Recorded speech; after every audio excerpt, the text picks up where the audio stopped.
आपण मुख्यमंत्री बनणार, कोणत्या मतदारसंघातून येणार आणि नेमक्या कोणत्या वर्षी खुर्चीवर बसणार याचे संकेत थलपती विजयनं 2 वर्षांपूर्वीच दिले होते। कदाचित तुमचा विश्वास बसणार नाही, पण सध्या सोशल मीडियावर एका फोटोनं राडा घातलाय। 2 वर्षांपूर्वी एका सिनेमात एक नंबर प्लेट दिसली।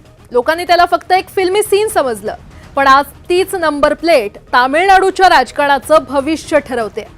ती नंबर प्लेट होती TN07 CM 2026। हा फक्त योगायोग होता की थलपती विजयचा मास्टर प्लॅन?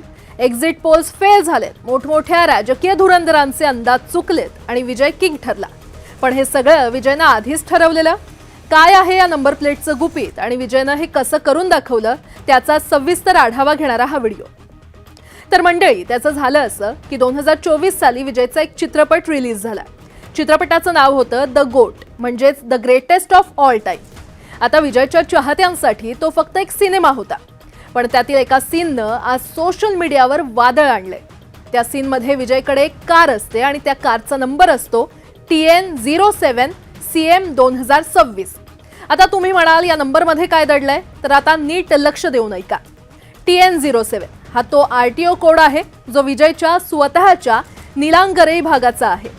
CM म्हणजे थेट चीफ मिनिस्टर आणि 2026 हे ते वर्ष आहे ज्या वर्षात आज आपण आहोत आणि निवडणुका पार पडल्यात। म्हणजे विचार करा, विजयनं 2 वर्षांपूर्वीच जगाला सांगून ठेवलं होतं की तो कुठून येणार आहे आणि कोणत्या खुर्चीवर बसणार आहे। निवडणुका जाहीर झाल्या तेव्हा दिल्लीपासून गल्लीपर्यंत चर्चा होती, हा तर सिनेमातला हिरो आहे, मैदानात काय करणार? एक्झिट पोल्सनं तर विजयच्या TVK पक्षाला अक्षरशः निकालातून बाद केलं होतं। पण आता जेव्हा मतमोजणीचे आकडे समोर आले तेव्हा मोठमोठ्या राजकीय धुरंधरांच्या तोंडचं पाणी पळालंय। 110 जागा, हो आकडा नीट ऐका, 110 जागा जिंकून विजयचा पक्ष तामिळनाडूचा सर्वात मोठा पक्ष ठरलाय। ही फक्त लाट नाही, तर ही थलपतीची सुनामी होती। एक्झिट पोल्सनं धाब्यावर बसवत विजयचा पक्ष तामिळनाडूचा सर्वात मोठा पक्ष म्हणून समोर आलाय। हे विजयच्या आत्मविश्वासाचं फळ आहे। फेब्रुवारी 2024 मध्ये पक्ष स्थापन करताना त्यानं जे स्वप्न पाहिलं होतं ते आज सत्यात उतरताना दिसतंय। तामिळनाडूच्या जनतेला बदल हवा होता आणि तो बदल विजयनं दिलाय।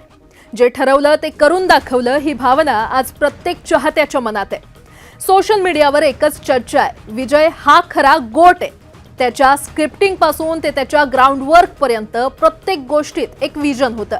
लोकांनी त्याला फक्त अभिनेता म्हणून नाही, तर आपला हक्काचा नेता म्हणून स्वीकारलंय। तामिळनाडूच्या मातीत आता एका नव्या पर्वाची सुरुवात झाली आहे। तुम्हाला काय वाटतं, विजयच्या गाडीची ती नंबर प्लेट खरंच एक संकेत होता का, की निव्वळ योगायोग? तुमचं मत आम्हाला कमेंटमध्ये नक्की कळवा।